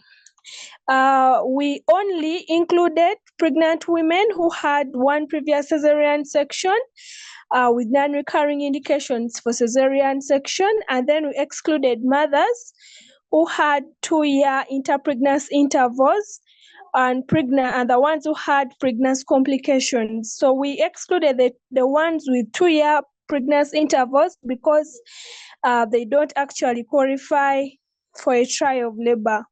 So we got an ethical approval from the School of Health Sciences, Makerere University, and then obtained also consent from the participants. So we used a purposively formulated questionnaire, and in this case, the dependent variable was the choice of mode of delivery, where a mother is supposed to either choose if they prefer a cesarean section or they prefer a trial of labor. So the independent variables included socio-demographic characteristics, prenatal and family factors, and then we also looked at obstetrical factors and body image concerns. So when it came to data analysis, we used descriptive statistics to understand the characteristics of mothers, and we did a log binomial regression to calculate the risk ratios, but due to non-convergence, we did a modified Poisson regression, and so we presented prevalence ratios because the prevalence was more than 10% of the desired outcome.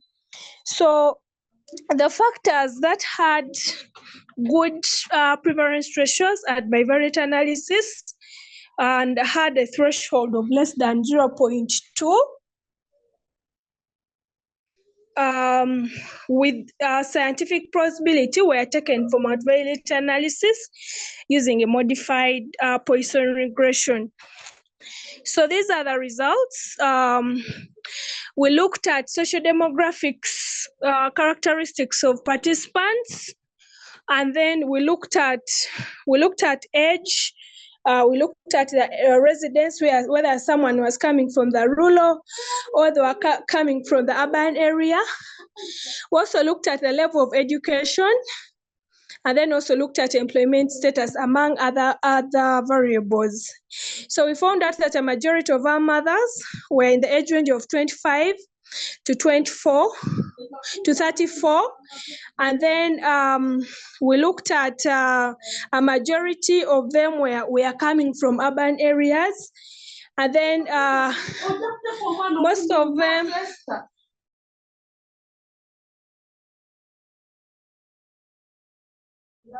so we looked at the mothers who had primary education were many, and then the ones who were employed were 113. So a majority of them were actually unemployed. We looked at other social-demographic characteristics, and we looked at marital status. A majority were actually not married, and a majority were Catholics. And then when we looked at the gestational age, a majority had a gestation age of more than 28 weeks, and a majority had a parity of 2. When we looked at some of the obstetrical characteristics of these participants, a majority of them were from 2 to 4, and then a majority had a bad experience with cesarean section, and then a majority desired to have less than 4 children. So in regards to our first objective, that is a choice of mode of delivery and associated factors, we found out that a majority preferred a trial of labor, because we are looking at the different choice, whether someone would choose a cesarean section or whether someone would choose a trial of labor. So we found out that a majority, that is 81% of our participants, preferred a trial of labor, and then 19% of mothers preferred a cesarean section. So we did a bivariable and a multivariable analysis. We found out that there were several factors that were associated with the choice of mode of delivery, and we found out that women who desire to have more than 4 children were more likely to prefer a trial of labor. And then women who also thought that a cesarean section affect their body image were more likely to prefer a trial of labor. And then the ones that feared normal vaginal delivery were also more likely to prefer a cesarean section. And those ones who thought medical expenses affected their choice of delivery also would prefer to have a vaginal delivery. And then finally, we also found out that women who are employed were more likely to try out a cesarean section. So simple discussion, we looked at reasons why we had really a lot of women preferring a trial of labor. This shows an increasing awareness and willingness in women who are in resource-limited countries like Uganda to have a trial of labor. And this is a paradigm shift from the old belief where women with one previous scar or other uterine scars would deliver by CS in subsequent pregnancy. And at the same time, women value birth as a natural event that is equated with control and safety. So our results are similar in a systematic review that looked at the preferences of vaginal delivery, and also they are in line with a study done in Brazil that reported a higher willingness of women to have a vaginal birth after cesarean section. Among the factors we found out was body image concerns, and this one could be due to women who underwent a cesarean section expressing fear of negative reactions of their husbands regarding their surgical scars, body esteem, which would affect maybe their marital relationships, among others. And this agreed with a study which was done that looked at that found out that cesarean delivery was associated with body image disturbances and loss of esteem. The desire to have more children in the future was also found to be associated with preference for trial of labor. And the practice is in Uganda is that women who have had more than one previous cesarean section should always be scheduled for elective cesarean section, and the maximum number of time permissible for a mother to deliver is 4. So we found out that there's also a longer time that a woman who has had a cesarean section has to wait in order to have another child. So normally after that, it's common to do a bilateral tubal ligation, and so this guideline leaves women who desire to have more children in a dilemma. So it's not surprising that our study, women who wanted to have more than 4 children were more likely to opt for a vaginal delivery after repeat cesarean section. And then when it comes to employment status, we found out that women who actually were employed were more likely to prefer a cesarean section. And this one, it's because employment status highly correlates with good living standards and high income. So this implies that they can afford to pay for the cesarean section and other expenses associated with it. So these findings are consistent with the results of several studies where significant association has been found between mother status, employment status, and requesting a cesarean delivery. Still, we found out that women who thought that a cesarean section was expensive were more likely to opt for a trial of labor.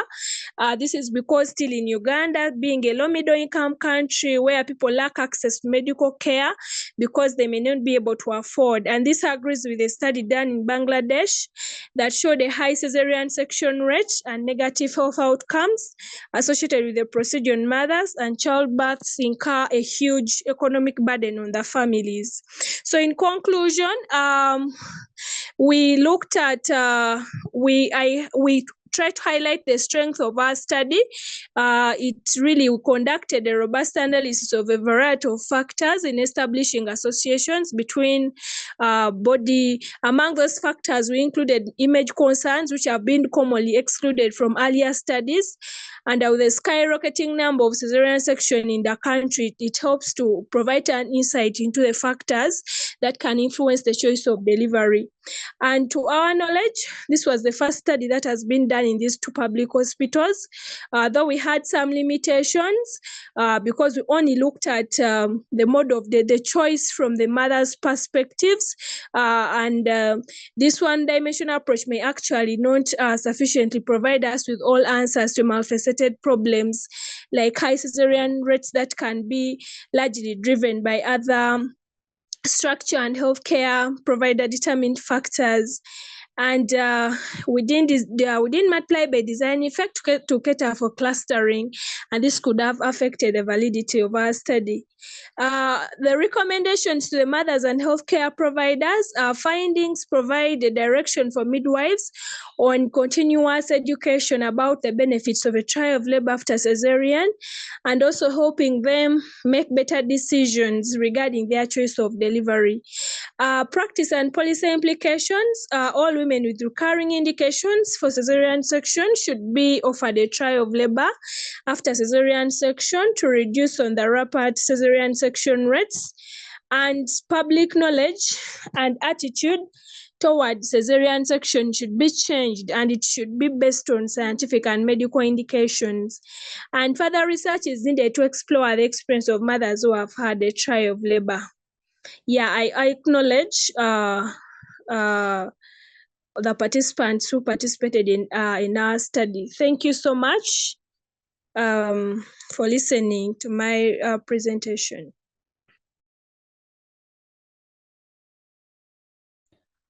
Thank you, Dr. Brenda. That was an informative presentation.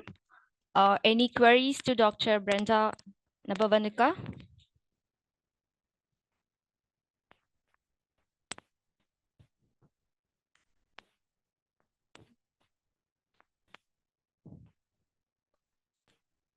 Any queries?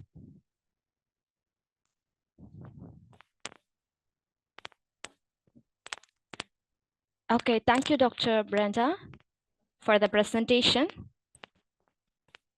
Now I call upon Dr. Sama Hashim Alvasrami from Johns Hopkins Aramco Healthcare KSA to present her title on pregnancy health promotion, the role of obstetrical nurses.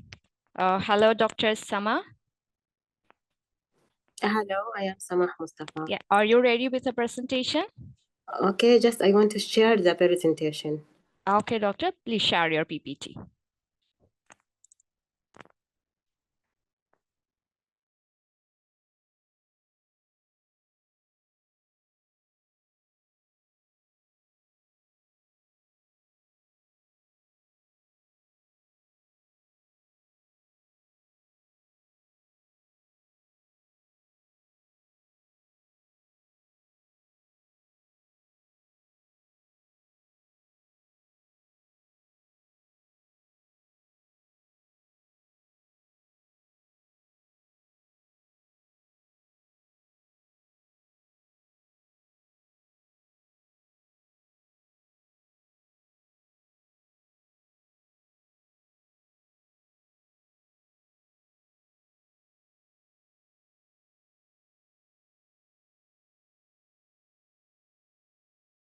Hello, Dr. Sama.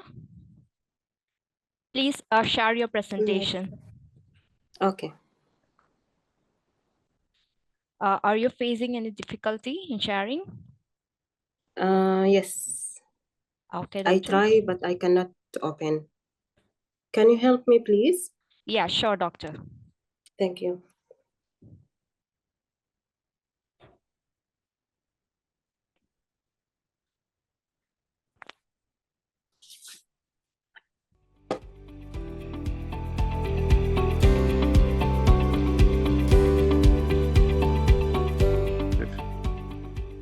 The correction of internal rotation eliminates the posterior lateral thrust, which is damaging to the medial epiphysis.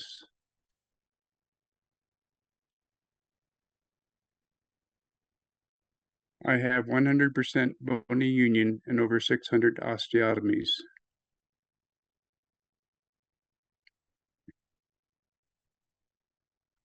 In addition to offering methods of correction, I offer two ways to mitigate the two major surgical complications: perineal nerve injury and vascular injury. These are retractors I made, which help strip the periosteum and protect the deep branch of the perineal nerve. The nerve lies next to the attachment of the interosseous membrane. After subperiosteal dissection of the fibula, these retractors cradle the fibula, they guide the bone cutters, and they prevent the tips of the bone cutters from damaging the adjacent tissue.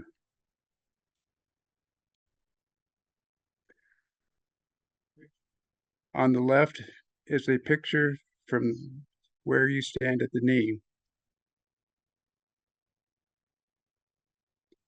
The procedure starts by marking the head of the fibula, marking the palpated perineal nerve where it crosses the proximal fibula, marking 1 centimeter below the nerve.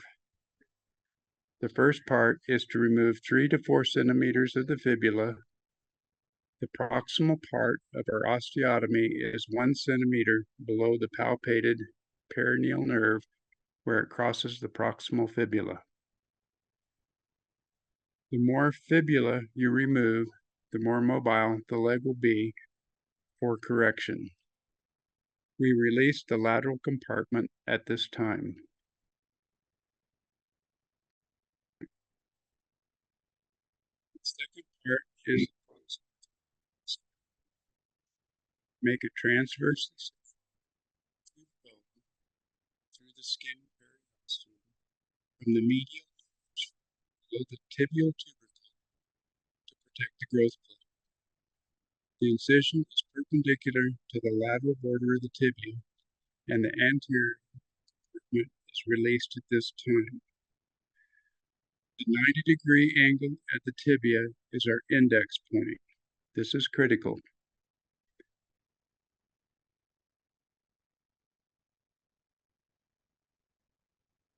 The periosteum is detached from the proximal fragment in a T-shaped incision and stripped distally to allow passage of the periosteal elevators. I find the proximal periosteum and leave it attached to the proximal fragment. I find the Cobb elevator works best. The knee is flexed to relax the posterior structures.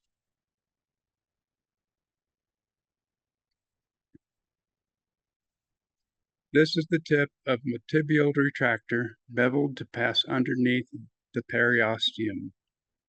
The retractor is stiff enough to control and apply pressure against the bone as it passes posterior. The knee is flexed to allow vessels to fall away from the back of the knee.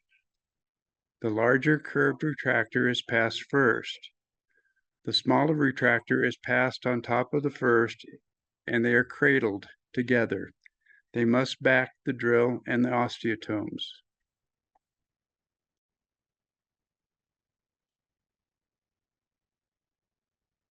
Together, the retractors back the drill and osteotomes used for the osteotomy.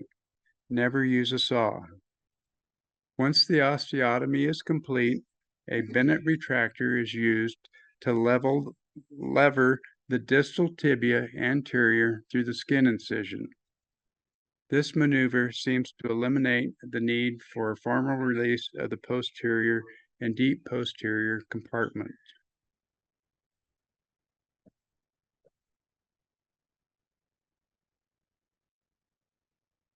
Looking down from the knee, the leg is externally rotated 20 degrees. Index the distal tibia for rotation with a drill perpendicular to the tibia, 1 1/2 centimeters below the osteotomy site in the middle of the bone. Expect a 20% loss of rotation with my protocol. A 90-degree notch is placed at the apex of the drill hole. The notch is cut with rongeurs. Bone chips are grafted at closure. The reduction is trialed and adjusted as needed. Procurvatum and recurvatum can be adjusted by the inclination of the notch in the coronal plane. This is a very stable configuration.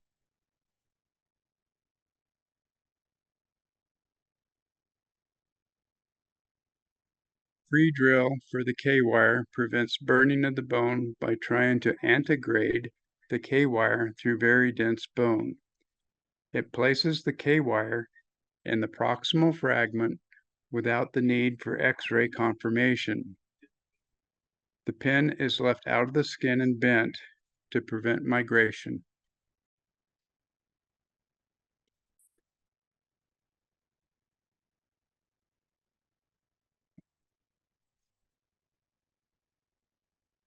A well-molded cast is applied in the operating room and loosened as needed. As the swelling goes down, the cast is closed. I place a small bolster over the K-wire and cut out a window for inspection of the pin site on days 3, 5, and 7. The pin is removed before discharge.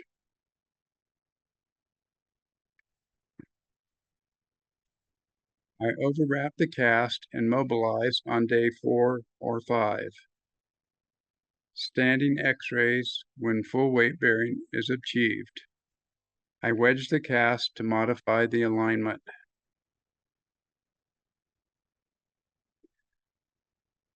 This is a typical progression.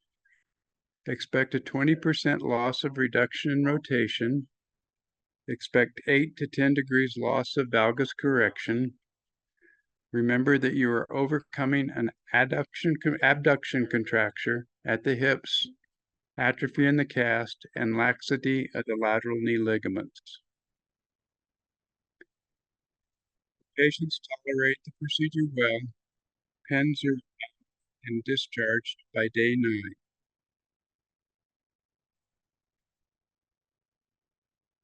My other interests are injection fibrosis and neglected club foot. Thank you for your attention.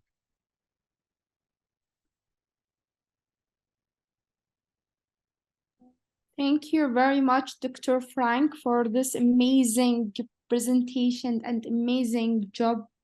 It's very interesting topic. I hope if there is any question for Dr. Frank, you can ask.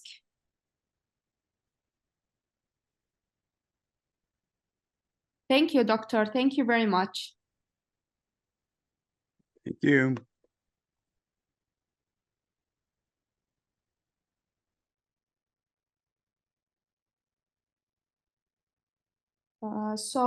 Let's move to the last presentation topic with the Jesus Escrivia from Mexico. The title will be Wound Management in Diabetic Patients.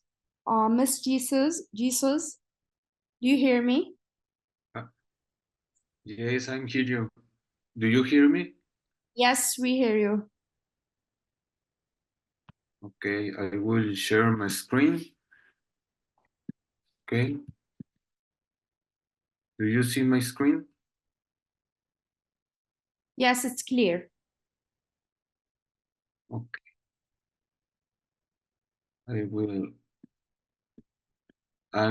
Thank you for inviting me to give this talk. I will talk about wounds in diabetic patients and what we are doing here in Mexico, in Nuevo Vallarta. First, I want to tell to you the mortality of diabetic foot, that in 5 years, we're seeing that the amputation have a mortality of 80%, that we are not giving a lot of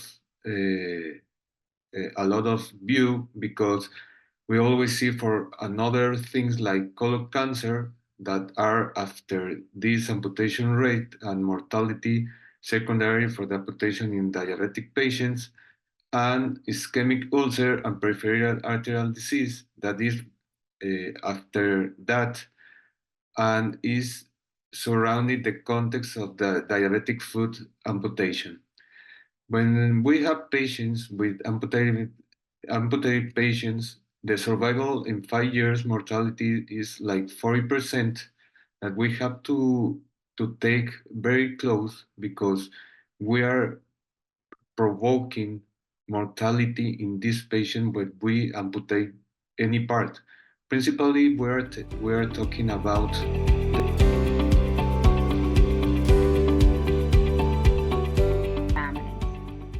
There's a national team tasked with investigating specific maternal and newborn incidents. They are called the Maternity Newborn Safety Investigation Programme, or MNSI. They were previously known as the Healthcare Safety Investigations Branch. And as an organisation, we work closely with MNSI for a collective approach to improving standards and the quality of care. So who are we at NHS Resolution? NHS Resolution is an arm's length body of the Department of Health and Social Care. Our purpose is to provide expertise to the NHS to resolve concerns fairly, share learning for improvement, and preserve resources for patient care. There are different arms to our service. Claims management is about providing indemnity to the NHS for the risks involved in delivering healthcare services by handling compensation claims, keeping patients and healthcare staff out of court where possible, ensuring compensation is both fair and timely, delivering indemnity schemes that meet the continually evolving needs of the healthcare system. Practitioner performance advice, deliver expert advice and support on the management of concerns about the performance of doctors, dentists and pharmacists. Primary care appeals are about resolving contracting disputes between primary care contractors and commissioners of primary care, operating independently and transparently to reduce the need for such disputes to be managed via the courts. And safety and learning is about using our unique perspective across the causes of claims, performance concerns and contracting disputes to provide insights back to the NHS to help improve safety and manage risk. We have 4 strategic priorities. Our first is to deliver fair resolution. So again, fair and timely resolution, keeping patients and healthcare staff out of formal processes to minimise distress and cost. Priority 2 is about ensuring that our unique data sets help derive usable insights that benefit patients, the healthcare and justice systems. We have a standalone maternity priority, and we will build on our reputation as a trusted partner in the maternity healthcare system, bringing together key parties to see what more can be done to support the government's maternity safety ambition.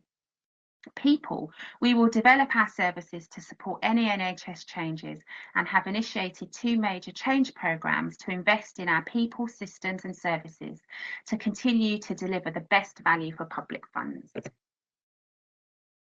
We work with a variety of stakeholders in England who have a vested interest in healthcare, and this slide shows some of the organisations that we work with in relation to maternity services. Some examples are the Care Quality Commission, who inspect and regulate health and social care and undertake focused inspections of services to ensure they are safe, effective, caring, responsive and well led. And as mentioned previously, MNSI lead maternity and newborn investigations. So this slide helps to put more context behind why there's a focus on maternity services. For a baby who has a brain injury as a result of avoidable harm, the cost to life is significant, as the baby could have a long-term disability and therefore reduce quality of life. In addition to this, the cost of the claims and ongoing finances are also significant. On average, a claim for a baby with a brain injury can be settled for in excess of £20 million. Now, this slide shows the total maternity claims numbers for years 22 and 23, and this is taken from our annual report and accounts. The green sections at the top left equate to the percentage of claims by number. If you look at the graph on the right, or the chart on the right, you can see that while the total number of maternity claims is a fairly small percentage at 13%, the cost of the claims for obstetrics make up 64% of the total cost by value. That's around £6.9 billion. So as mentioned, the human cost is significant. It's life-changing for the baby and the family, who had expectations that they would have a positive outcome following delivery. It's also important to remember the clinical teams who are involved in incidents, because people do come to work to do a good job, and being involved in an incident where there's an act or omission which resulted in avoidable harm is also so impactful for staff members too. So these are some of the reasons why there's a national focus on maternity services.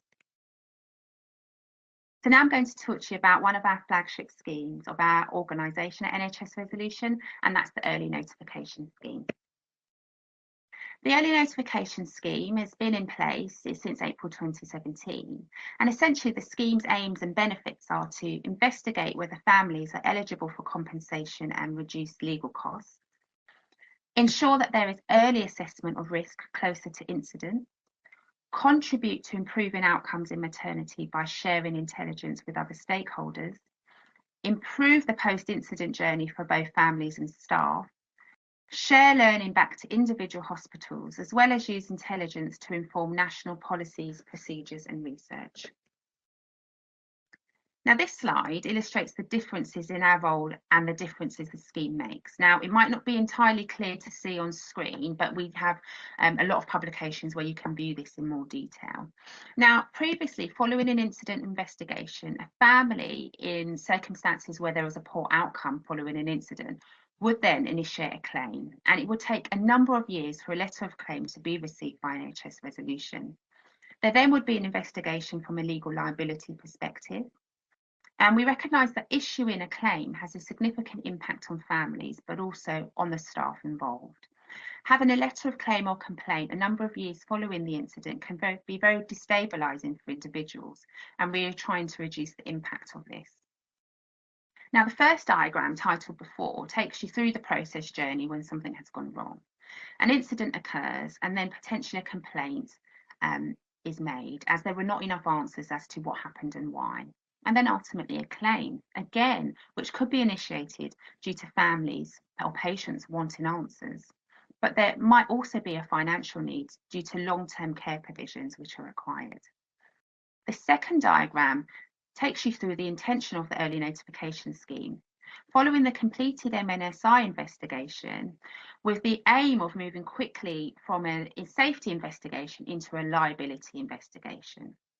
So our role differs from MNSIs as they undertake the safety investigation, whereas we at NHS Resolution focus on review from a legal liability perspective.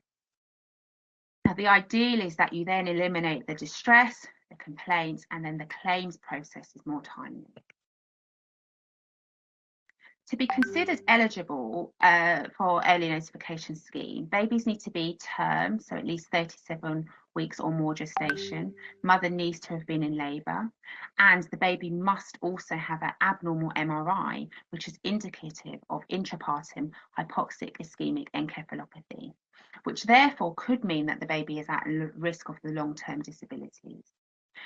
Now, why are we focusing on babies with intrapartum HIE? I think it's a current area of focus within maternity services because the consequences for both the baby and family are so significant.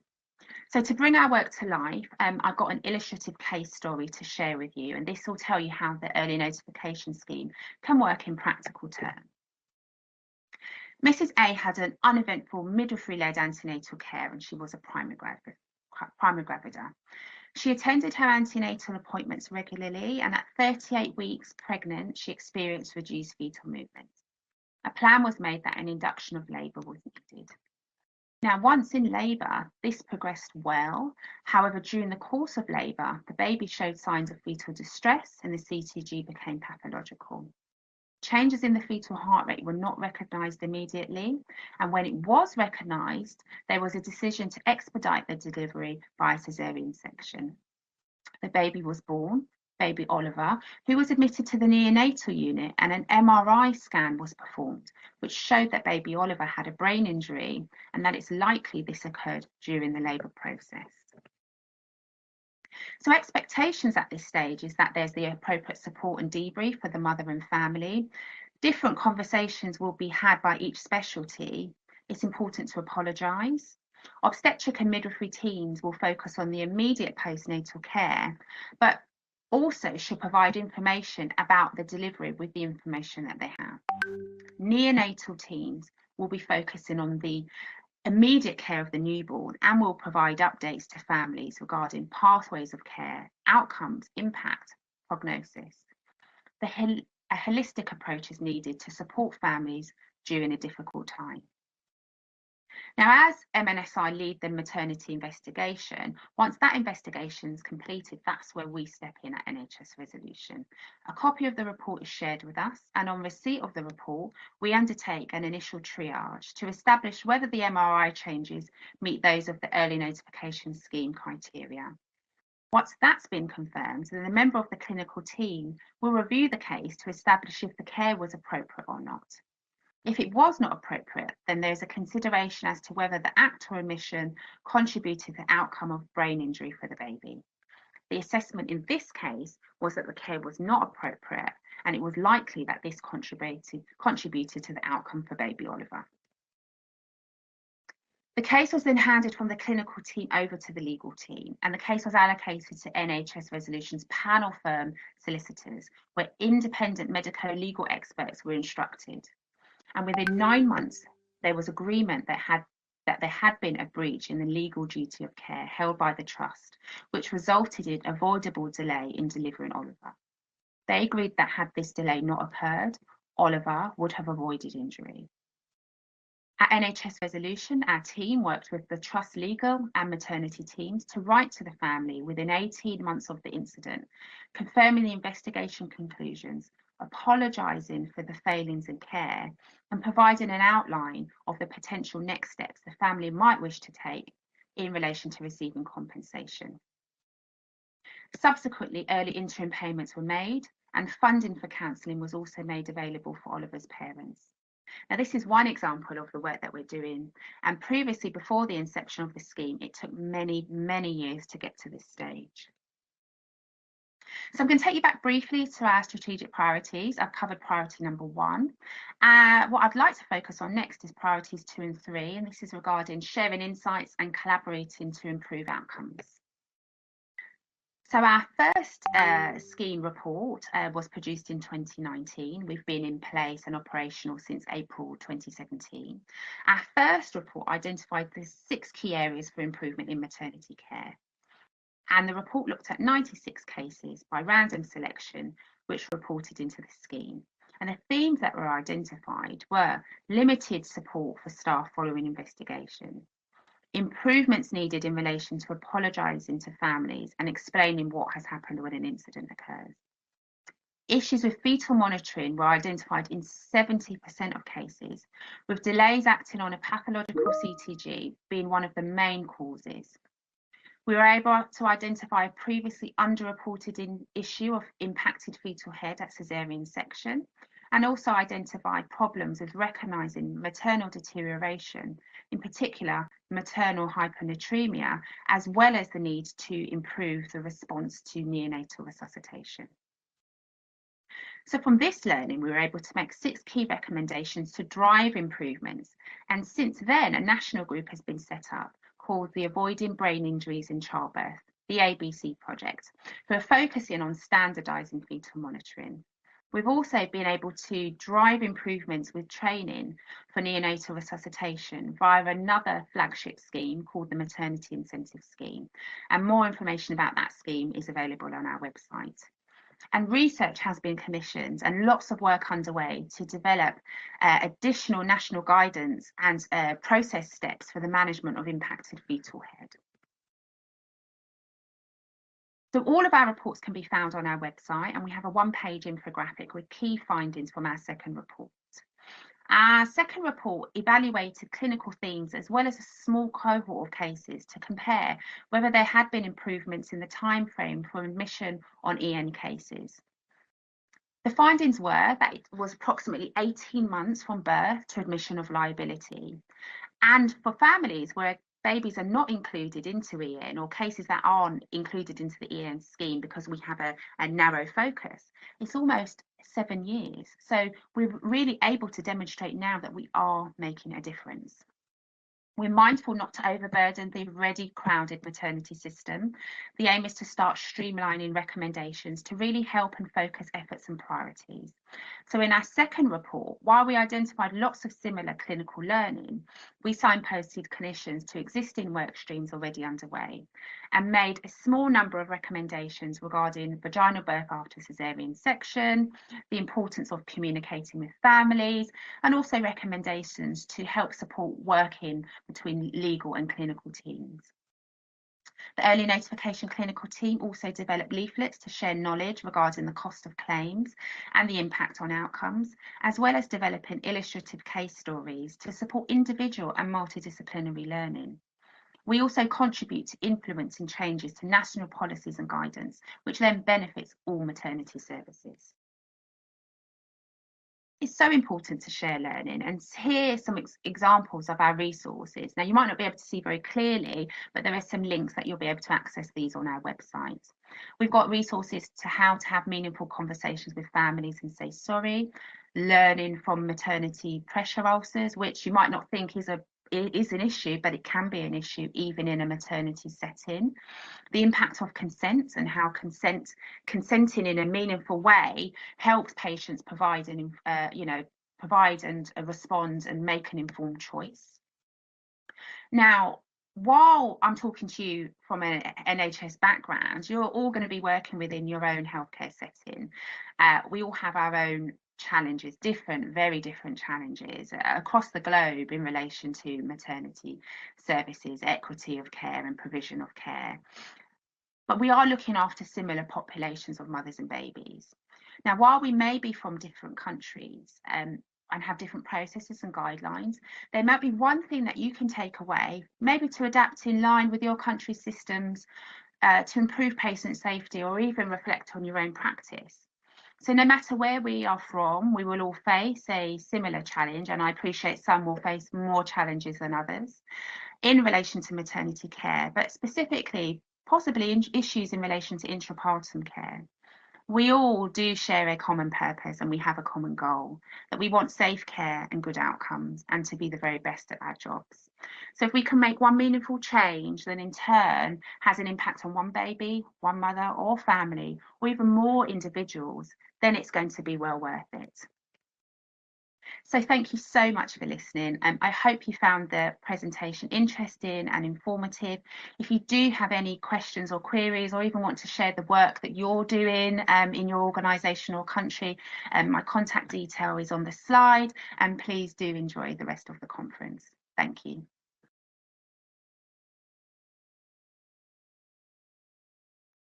Thank you very much, Ms. Anity, for this wonderful information and the presentation. If there's any question for Ms. Anity, you can ask now. Okay, so thank you to all speakers. After their presentation, we will present. Now we will proceed with a video presentation.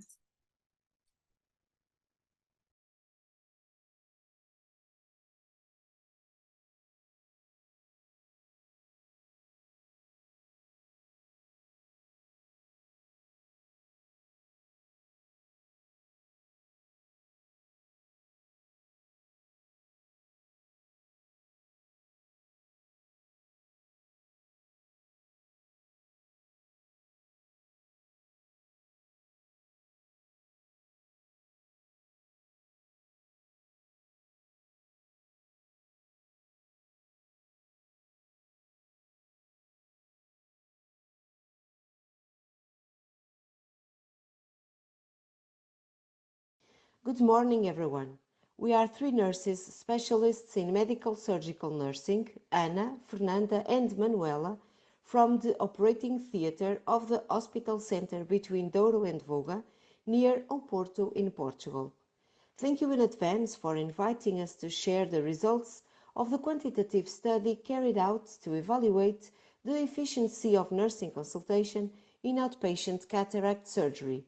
We hope you enjoy it. Let's move on to the presentation. Introducing some concepts. As the population ages, cataracts are becoming an increasingly common pathology. This can be seen in the growing number of cataract surgeries, which rose from 14,226 in 1993 to 146,958 in 2015, due to Direção-Geral da Saúde. Cataracts are a chronic, irreversible disease that results in the progressive loss of transparency in the lens of the eye, which can progress from mild loss of vision to blindness. Ambulatory surgery aims to increase client satisfaction and provide a better response in terms of community health by reducing the number of hospitalized clients, reducing the rate of healthcare-associated infections, reducing waiting lists,